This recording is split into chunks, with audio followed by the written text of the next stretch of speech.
अब की बार फिर से मोदी सरकार।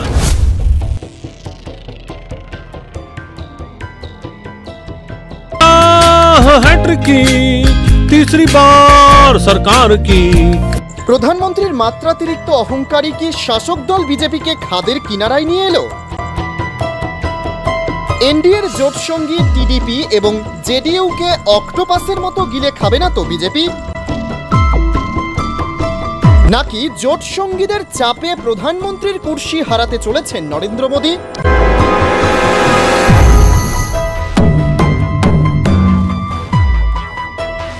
আশা ছিল একাই ৩৭০ এবং জোট সঙ্গীদের নিয়ে ৪০০ অতিক্রম করে বিপুল পরাক্রমে তৃতীয়বারের জন্য দেশের সর্বাধিনায়ক হওয়ার।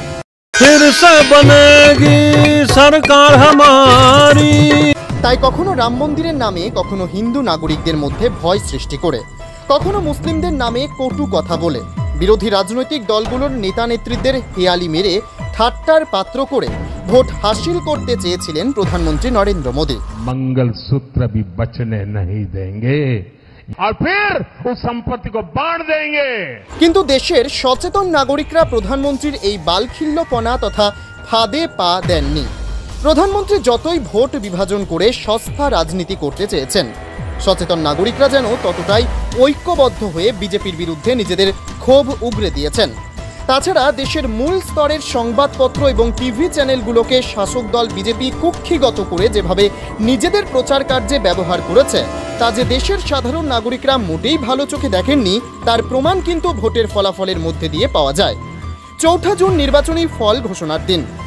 সময় যত গড়িয়েছে ততই দেশের মধ্যে যে আবারও জোট রাজনীতির মরশুম ফিরে আসতে চলেছে তা দিনের আলোর মতো স্পষ্ট হয়েছে।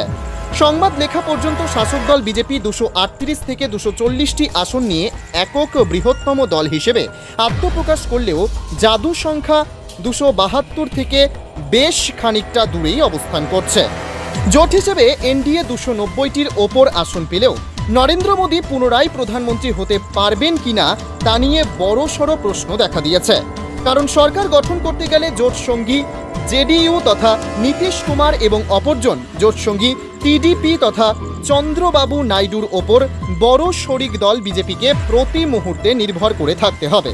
আর জোট রাজনীতির ক্ষেত্রে শাসক দল বিজেপি যেহেতু অক্টোপাসের মতো ছোট দলগুলোকে গিলে ফেলার ভুরি ভুরি রেকর্ড রয়েছে, সেহেতু জেডিইউ এবং টিডিপি বিজেপির ওপর কতটা ভরসা রাখবে তা নিয়ে কিন্তু যথেষ্ট সন্দেহ রয়েছে। তাছাড়া প্রধানমন্ত্রী নরেন্দ্র মোদী এবং স্বরাষ্ট্রমন্ত্রী অমিত শাহ আমাদের দেশের ছোট বড় প্রায় সমস্ত রাজনৈতিক দলগুলিকেই বিভিন্নভাবে হেনস্থা করার অসংখ্য রেকর্ড রয়েছে।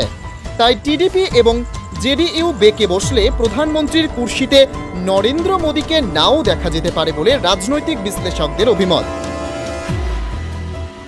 झूठ बोलो, बार बार झूठ बोलो। करीब 40 साल मैंने भिक्षा मांग करके खाया है। मैं 35 साल तक भिक्षा मांग करके खाया हूँ। এমতো অবস্থায় কোন রাজনৈতিক জোট আগামী দিনে দেশের ক্ষমতার কুর্সিতে বসতে চলেছে তা জানতে অবশ্যই আরও কিছুটা সময় অপেক্ষা করতে হবে। ব্যুরো রিপোর্ট, অমর বার্তা।